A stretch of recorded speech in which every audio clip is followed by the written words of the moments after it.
चलिए, एक तो आप लोग सभी लोग बैकग्राउंड में रहते हो, है ना, और अभी कक्षा भी पूरी प्रेजेंट नहीं हुई है, 9 स्टूडेंट्स अभी तक कंप्लीट हुए हैं, बाकी लोग शायद पढ़ना नहीं चाहते होंगे, है ना। करते हैं स्टार्ट। हमने कल बात की कि इन्होंने, मुकेश के फादर ने कम से कम अपना मकान तो खुद का बना लिया, चाहे वो आधा बनाया हुआ क्यों ना हो। बहुत से लोग तो अपने पूरे जीवन में ये भी नहीं कर पाते हैं। यहाँ तक हमने कल बात की, ठीक है। Hearing him one wonders if he has achieved what many have failed in their life time. तो उसकी बात को सुनकर के कोई अचंभा करता है कि कम से कम उसने ये उपलब्धि तो हासिल कर ली जो बहुत से लोग अपने जीवन भर भी उपलब्ध नहीं कर पाते, ठीक है। He has a roof over his head, कम से कम उसके सिर पर छत तो है। यहां तक हमने कल बात की। इसके आगे पेज नंबर 19 पे थर्ड पैराग्राफ में पढ़ रहा हूं। Cry of not having money to do anything. रोना इस बात का है कि कुछ भी करने के लिए क्या नहीं होना, नॉट हैविंग मनी, पैसा नहीं होना। यानी इनके पास सबसे बड़ी जो प्रॉब्लम है वो है इकोनॉमिक प्रॉब्लम, पैसा नहीं है इनके पास में, इसलिए ये कोई नया काम करने की सोच ही नहीं सकते, ठीक है। Except carry on the business of making bangles, सिवाय अपने चूड़ी बनाने के व्यापार को आगे बढ़ाने के। तो चूड़ी बनाने के व्यापार को आगे बढ़ाने के सिवाय ये कुछ और कर ही नहीं सकते। According to the low income, इनकी इनकम बहुत कम होने की वजह से ये कुछ नहीं कर पाते हैं। Not even enough to eat, पर्याप्त खाने को भी इनको नहीं मिलता है। Rings in every home, rings in every home, ये बात हर घर में सुनने को मिलती है। हर घर में ये बात सुनने को मिलती है कि पर्याप्त भोजन ही नहीं मिल पाता है, तो हम और कोई नई चीज़ क्या सोचें, क्योंकि इनकम है ही नहीं। और ऐसे में इनको मजबूरन अपना जो ट्रेडिशनल जो काम है चूड़ी बनाने का, वही काम करना पड़ता है। The young man echo the lament of their elders, युवा लोग अपने बुजुर्गों की बात का पश्चाताप करते हैं। युवा लोग अपने बुजुर्गों का पश्चाताप करते हैं। क्या कह करके करेंगे कि हमारे बड़ों ने हमें कुछ करके ही नहीं दिया, तो हम क्या कर सकते हैं। ये युवा लोग अक्सर ऐसे बोलते नज़र आते हैं कि मेरे बड़ों ने कुछ किया ही नहीं, तो मैं ही क्या कर सकता हूँ अब, क्योंकि अब हमारे पास वक्त नहीं बचा है, बड़े हमेशा कर्जे में डूबे रहे। ऐसी बातें युवा लोगों से ऐसी बातें हमें सुनने को मिलती हैं। तो लेमेंट मीन्स विलाप करना या अपने बुजुर्गों की बातों को वो कहते रहते हैं। इको मीन्स वैसे गूंज होती है, बट यहाँ पे है कि वो अपने बड़ों की बातों को हमसे कहते रहते हैं। Little has moved with time, समय के साथ कुछ बदला है, समय के साथ कुछ बदला है। इट सीम्स, ऐसा प्रतीत होता है। इन फिरोजाबाद, तो फिरोजाबाद में समय के साथ कुछ बदला है ऐसा लगता है, ठीक है। Years of mind numbing toil have killed all initiative. Years of mind numbing, दिमाग को झकझोर देने वाले कई सालों से चली आ रही टॉयल, इस सहनशीलता को, इन्होंने बड़ी सहनशीलता से लंबे समय से इस परेशानी को भोगा है। इसने क्या किया है, हैव किल्ड, इस सहनशीलता ने मार दिया है ऑल इनिशिएटिव, इनकी सारी की सारी प्रारंभिक इच्छाओं को। जो भी किसी व्यक्ति के मन में शुरू में कोई कुछ करने की इच्छा जागृत होती है कि मैं जब बड़ा होऊंगा मैं तो ऐसा करूंगा, उसकी ये सारी इच्छाएं शुरुआत में ही मर जाती हैं, क्योंकि फैमिली का जब बैकग्राउंड देखता है या अपनी रोजी रोटी का जुगाड़ जब वो करता है तो इन बातों को भूल जाता है वो कि मुझे कुछ बड़ा भी करना है। तो लंबे समय से चली आ रही इस गरीबी ने या परेशानी ने इनकी सारी इच्छाओं को ख़त्म कर दिया है। And the ability to dream, और सपने लेने की योग्यता भी इनकी समाप्त कर दी गई है। इस लंबे समय से जो परेशानी भरे दौर से गुजरे हैं तो इनके सपने लेने की जो योग्यता है वो भी ख़त्म हो चुकी है। Why not organise your salvage into a cooperative, I ask a group of young men। तो लेखिका एक युवा लोगों के ग्रुप से पूछती है, युवा लोगों के एक समूह से पूछती है, क्या पूछती है? Why not organize yourself into a cooperative? अपने आप को सहभागिता में या सहकारिता में इकट्ठा क्यों नहीं करते हो?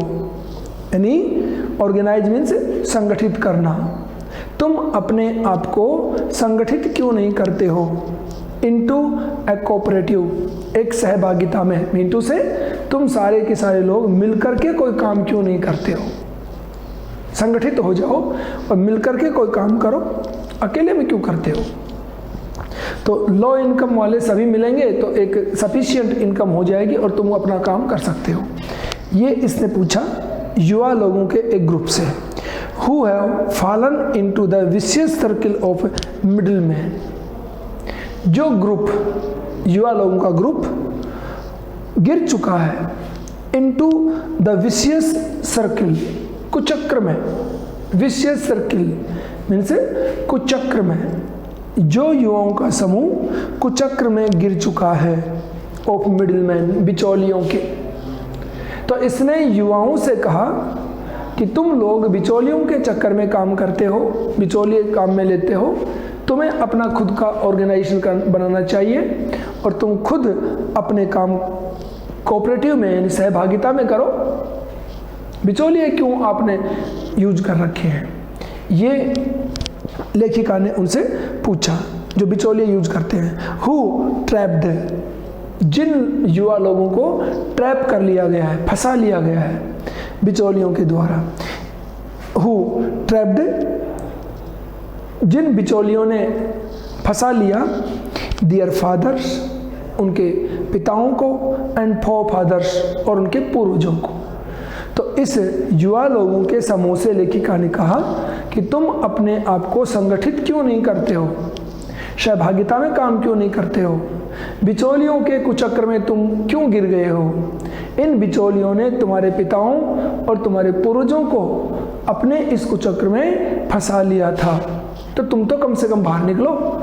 लेखिका ने उनको समझाया।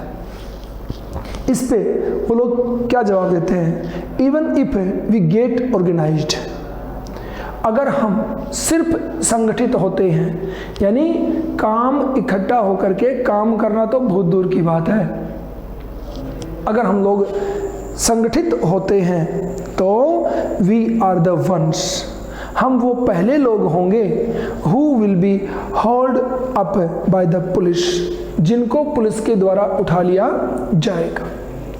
तो ये युवा लोग बोलते हैं कि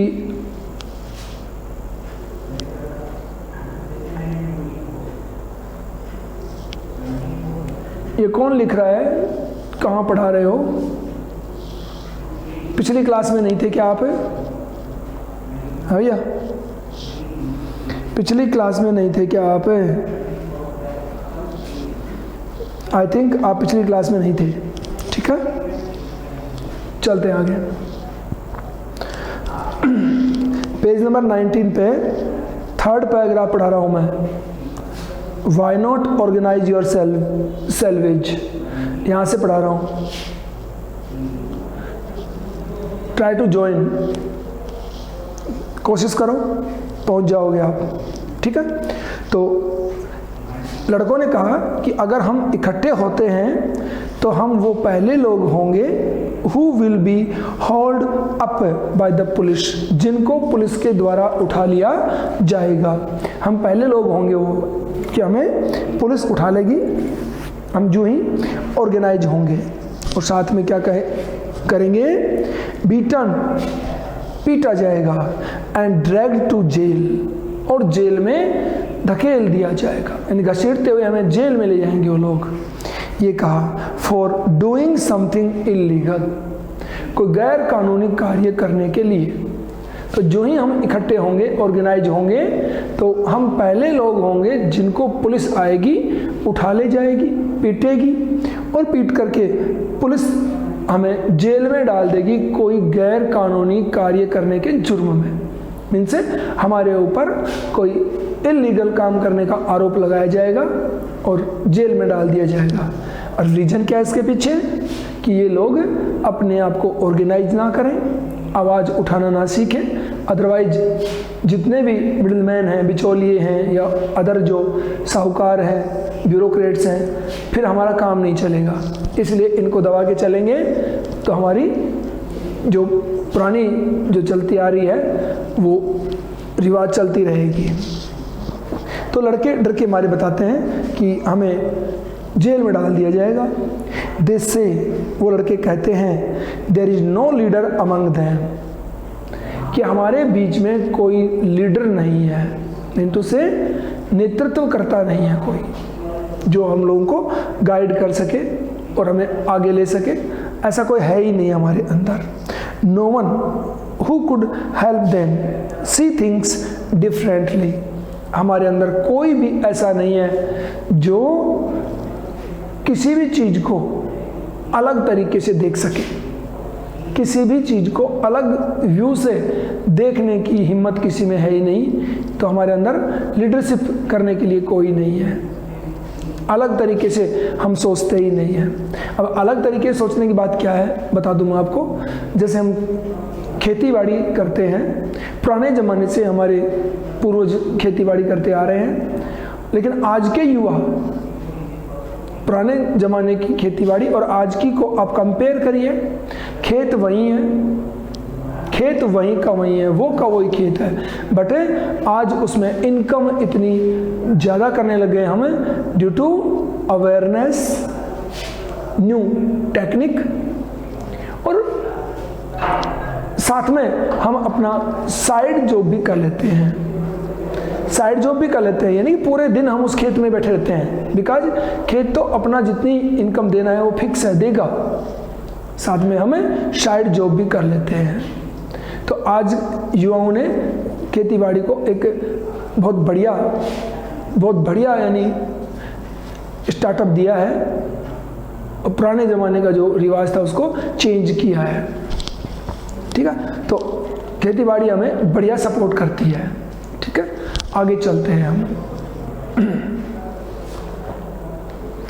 तो their fathers are as tired as they are, उनके बुजुर्ग लोग उतने थके हुए थे जितने कि वो थके हुए हैं। मीन्स हमारे बुजुर्ग भी थक गए थे काम करते करते या इन लोगों के अंडर काम करते करते, तो हम भी उतने ही थक गए हैं जितने हमारे बुजुर्ग थके। मीटू से जैसे उन्होंने इन लोगों को मान लिया वैसे हमने भी इनको मान लिया है।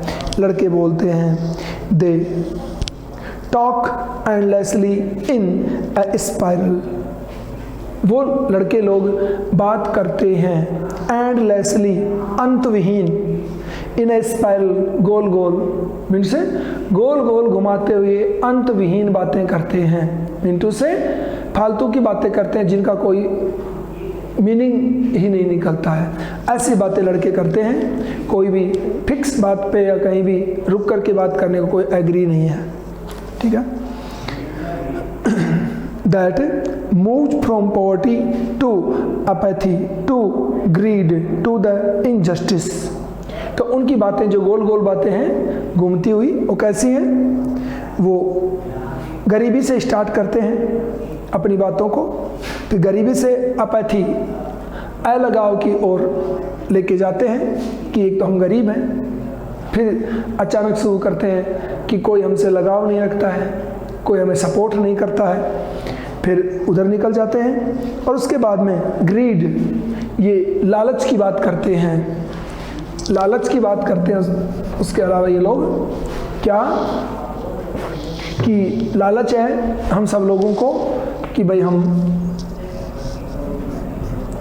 अपनी रोजी रोटी कमाने के चक्कर में किसी सिस्टम को चैलेंज या चेंज करना चाहते ही नहीं है, अदरवाइज गड़बड़ हो जाए। जिन लोगों को जैसे मिल रहा है वो उसी में खुश हैं, और ग्रीड से वो ले आते हैं इनजस्टिस, फिर अपनी बात को ले आते हैं अन्याय के ऊपर कि हमारे साथ अन्याय हो रहा है, हमारे सुनने वाला या हमारे लिए बोलने वाला कोई है ही नहीं, इसलिए हम बोलकर क्या करें। तो ऐसी बातें करते हैं वो जिनकी बातों में कोई तुक नहीं होता है।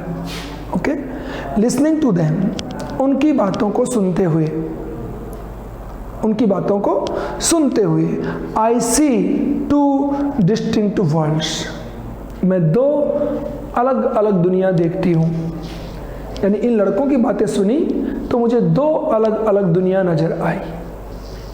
अब यहाँ पे आपको ध्यान देना है, ये हमारी जो पासबुक्स हैं उनमें इसका आंसर गलत लिखा हुआ है।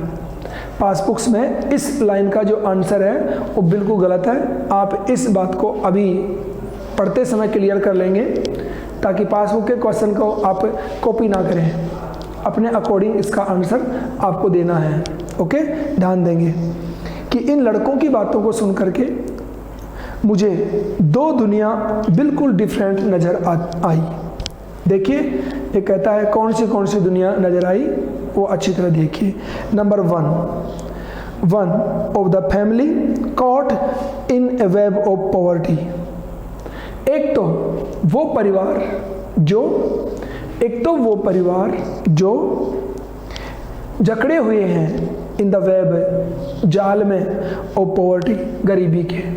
तो एक दुनिया तो वो जिसमें ये परिवार गरीबी के जाल में फंसे हुए हैं या जकड़े हुए हैं, बर्डन, ये बोझ से दबे हुए हैं, बर्डन इनसे बोझ से दबे हुए हैं, by the stigma of caste, burden by the stigma of cast.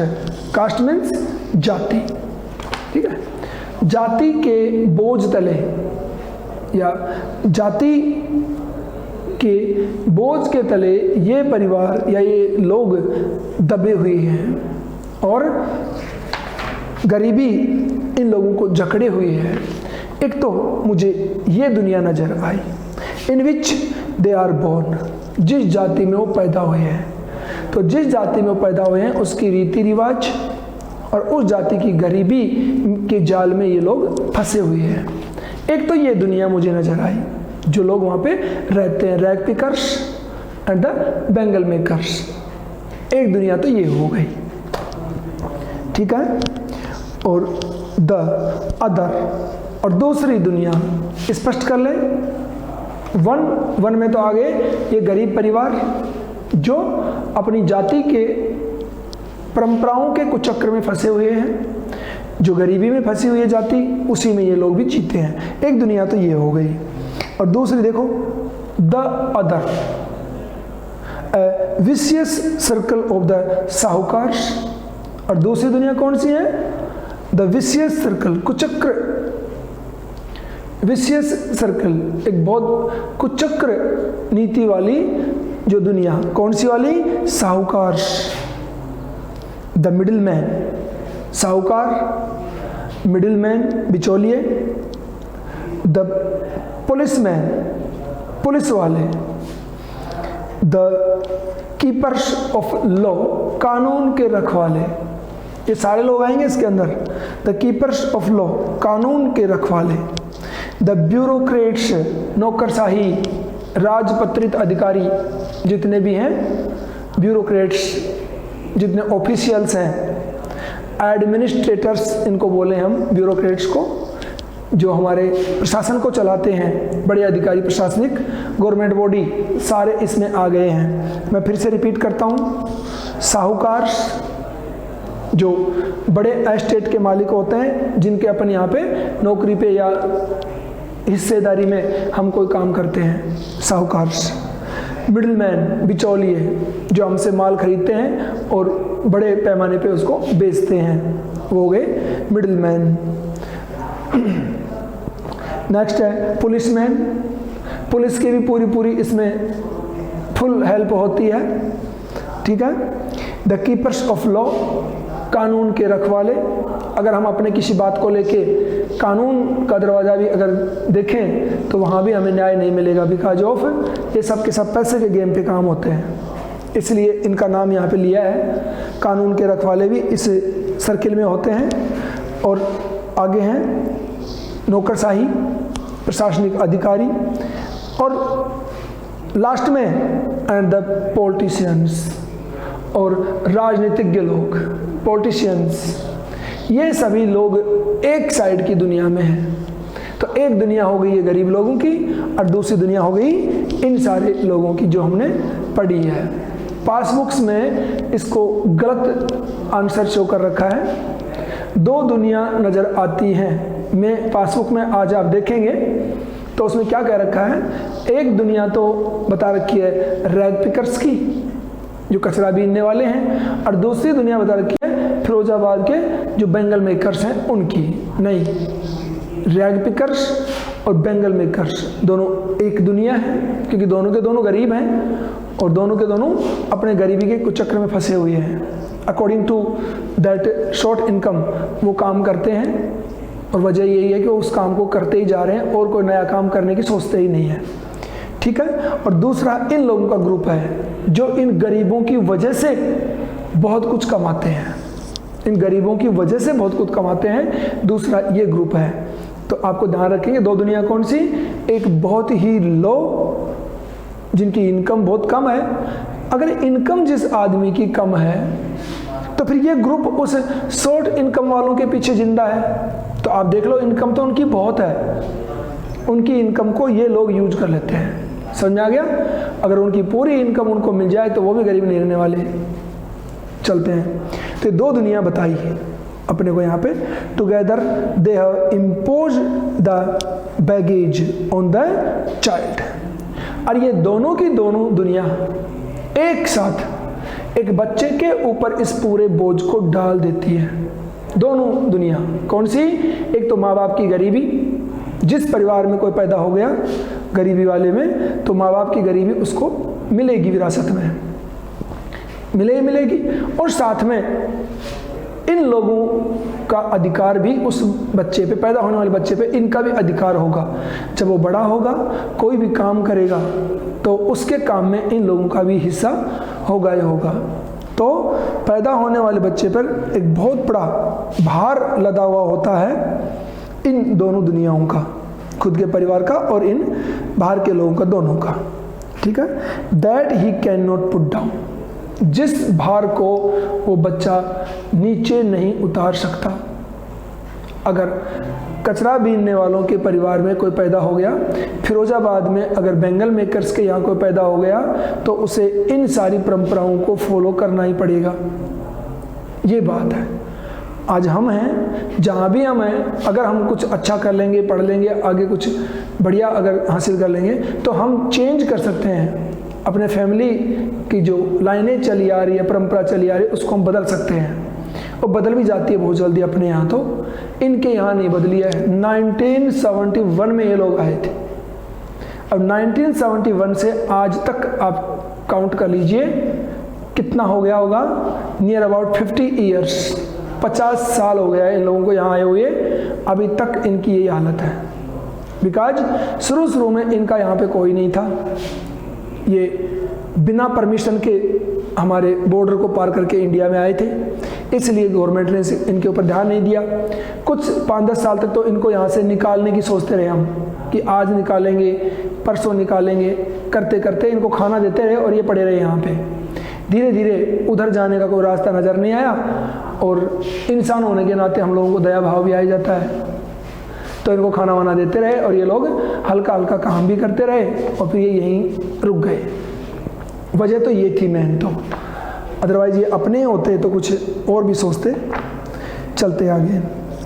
तो ये बच्चा इस बोझ को उतार नहीं सकता। पैदाइश इसके ऊपर दो बोझ होते हैं, बता चुका हूँ आपको। एक तो इसके परिवार की गरीबी और इसके परिवार की परंपराओं की वजह से जो फंसे हुए हैं ये लोग, उसमें वो बच्चा फंसा ही रहेगा। और साथ में ये साहूकार, मिडिलमैन, पॉलिटिशियन, पुलिसमैन, ब्यूरोक्रेट्स, आपको बताया। दूसरा, इनका अधिकार उसके ऊपर होगा। ये दोनों चीज़ें उसके ऊपर हमेशा लागू रहेंगी। ठीक है, जैसे बॉन्डेज लेबर, आपने नाम सुना होगा बॉन्डेज लेबर, बंधुआ मजदूरी। वो क्या होती है कि जिनके माता पिता ने या किसी बड़ों ने अगर पैसा कहीं से उधार ले लिया है तो उसके बच्चों को वो पैसा चुकाना पड़ेगा, ऐसे एग्रीमेंट होते हैं, और अकॉर्डिंग टू दैट उस बच्चे को वो काम करना ही पड़ेगा, अदरवाइज वो लोग उसको जीने नहीं देंगे। इसे बॉन्डेज लेबर बोलते हैं। ठीक है, वैसे कानून निकल गया है कि कोई बॉन्डेज लेबर नहीं होगा, और चाइल्ड लेबर के भी रूल आ गए हैं, बट ध्यान कोई नहीं देता। चलते हैं आगे, पूरा कर देंगे इसको अभी, है ना। बिफोर ही इज अवेयर, जिससे पहले वो बच्चा अवेयर होता है, जिससे पहले वो बच्चा अवेयर होता है, जागरूक होता है, अपने आप को जानने लगता है, तब तक ये बोझ उसके ऊपर आ चुके होते हैं। ठीक है, before he is aware he accepts it as naturally as is a father. और जब बच्चा बड़ा होता है वो इन बातों को उतना ही स्वाभाविक रूप से स्वीकार कर लेता है जैसे कि उसके पिता ने किया था। उसके पिता ने उसके दादा से ली थी विरासत, अब इसके पिता की विरासत है बच्चे को मिलेगी, तो ये भी उसी प्रकार से स्वीकार कर लेता है जैसे उसके पिता ने किया था। Okay, to do anything else would mean to dare. To do anything, कुछ भी करना का मतलब है वुड मीन टू डेयर, साहस करना।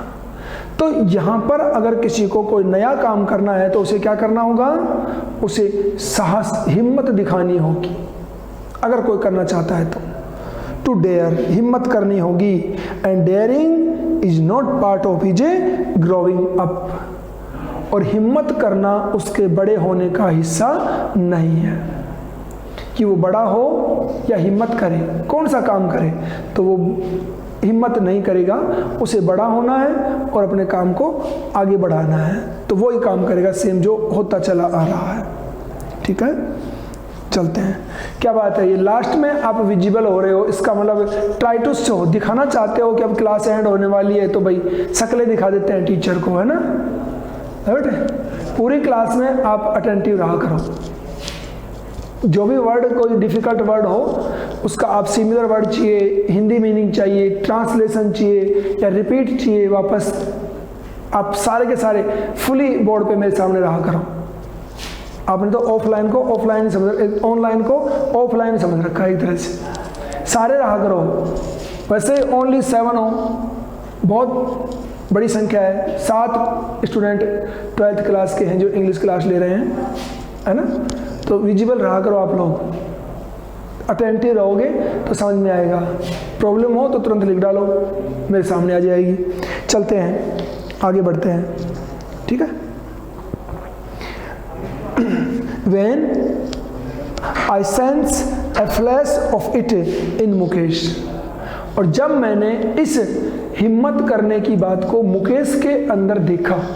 किस में देखा था इसने?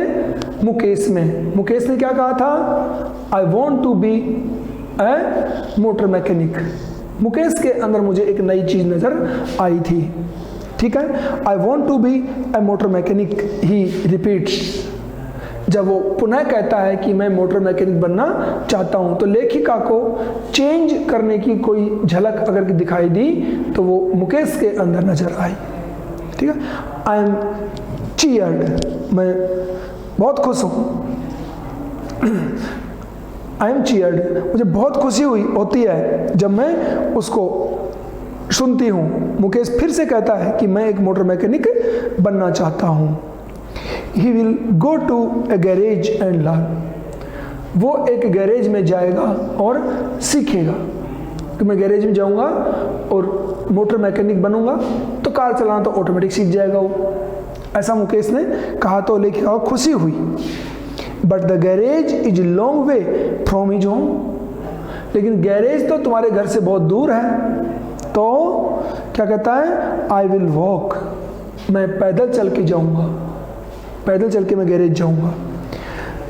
ही इंसिस्ट, वो दबाव दे के बोलता है। वो बाय फोर्स बोलता है कि मैं पैदल चल के जाऊंगा गैरेज में, पर सीखूंगा मैं जरूर। Do you also dream of flying a plane? ठीक है, तो उसने कहा कि मैं जरूर जाऊंगा। अब लेखिका ने बीच में एक क्वेश्चन किया उससे, क्या किया? Do you also dream of flying a plane? क्या तुम एक प्लेन को उड़ाने का सपना भी लेते हो? भाई कार चलाने की बात ही अगर दिमाग में है, या कोई प्लेन भी उड़ाने की कभी सोची है? लेखिका बोलती है ही इज सडनली साइलेंट। तो इस प्रश्न पे वो अचानक चुप हो जाता है, कुछ नहीं बोलता है। प्लेन की बात आती है तो चुप हो गया वो। ठीक है, नो ही सेज, नहीं मैं प्लेन उड़ाने के बारे में नहीं सोचता हूँ। स्टेयरिंग एट द ग्राउंड, जमीन की ओर देखते हुए। तो जमीन की ओर देखते मुकेश बोलता है नहीं मैं प्लेन उड़ाने के बारे में बिल्कुल नहीं सोचता हूँ। इन हिज स्मॉल ममर, उसकी इस हल्की सी बड़बड़ाहट में, ममर मीन्स बड़बड़ाहट, अपने होठ कुछ बोलें सामने वाले को क्लियर सुने नहीं, दैट इज ममरिंग, बड़बड़ाहट। देयर इज एन एम्ब्रेसमेंट, उसकी इस बड़बड़ाहट में थोड़ी सी बेचैनी थी, शर्मिंदगी सी थी। बोला नहीं मैं बिल्कुल भी प्लेन उड़ाने की नहीं सोचता हूँ। That has not yet turned into regret, जो उसको आश्चर्य हुआ या थोड़ी बेचैनी महसूस हुई ये बात कहते हुए, वो पश्चाताप में नहीं बदली थी। मिंटू से प्लेन उड़ाने का मुकेश को कोई पश्चाताप, रिग्रेट नहीं है, पछतावा नहीं है कि मैं प्लेन क्यों नहीं उड़ा सकता ना। हम जैसों के लिए जितना चेंजमेंट है ये काफ़ी है, प्लेन तो बहुत बड़ी बात है। और प्लेन वाली बात तो अगर अपने से कोई आके कहे आज अपने घर पे, अपने से भी कोई आके कहे कि क्या प्लेन उड़ाने का सपना नहीं लेते हो, तो एक बार तो हम भी सोचने लग जाएंगे, जबकि मुकेश जैसे परिवार से तो हमें 100 गुना आगे हैं। ठीक है, उसके लिए प्रिपरेशन करनी पड़ेगी, हमें फाइट करना पड़ेगा हमें, तब जा कर के ऐसा हो सकता है। ठीक है, तो मुकेश थोड़ा सा विचलित हुआ, शर्मिंदगी उसको महसूस हुई हल्की हल्की, लेकिन वो बिल्कुल पश्चाताप नहीं किया उसने। He is content to dream of a cars, वो कार के सपने लेकर के संतुष्ट है। That he sees hurtling down the streets of his town, जिन कारों को वो अपने कस्बे की गलियों में चलते हुए देखता है। हर्टलिंग डाउन मीन्स हल्के हल्के चलती हुई, लुढ़कती हुई चलती हैं, सड़कें खराब है ना, तो हर्टलिंग यानी झकोले खाती हुई, हिलती हुई चलती हैं, उनको देखता है अपने कस्बे में। तो कारों को तो देखता है, इसलिए कार का तो सपना वो ले सकता है, प्लेन का सपना उसको अच्छा नहीं लगा। क्यों? Few aeroplanes fly over Firozabad, क्योंकि फिरोजाबाद के ऊपर से होकर के कुछ एरोप्लेन ही उड़ती हैं, और जो चीज़ बाय द वे हमें देखने को मिलती है उसके प्रति हम लगाव भी बहुत कम रखते हैं। कारों के बारे में वो थोड़ा सा इंटरेस्टेड है, एरोप्लेन की बात आई तो उसने मना कर दिया अपने कंडीशन के अकॉर्डिंग। ये हमारा चैप्टर रीडिंग हमने की है। मेरा मानना है कि शायद आपको फर्स्ट चैप्टर की समरी मिल गई थी, फर्स्ट चैप्टर समरी आपको सेंड हो गई थी क्या? उसको फेयर नोट में करना है आपको सभी को, फेयर नोट में चैप्टर समरी को कर लेना है, ओके। और सेकंड चैप्टर की समरी है वो कल मैं आपको स्टडी करवाऊंगा क्लास में, पहले क्लास में स्टडी करवाएंगे और आपको मिल जाएगी आज। तो रिटर्न में तो आज आप उसको कर लेंगे और कल मैं आपको कंप्लीट समरी पढ़ा दूंगा इस चैप्टर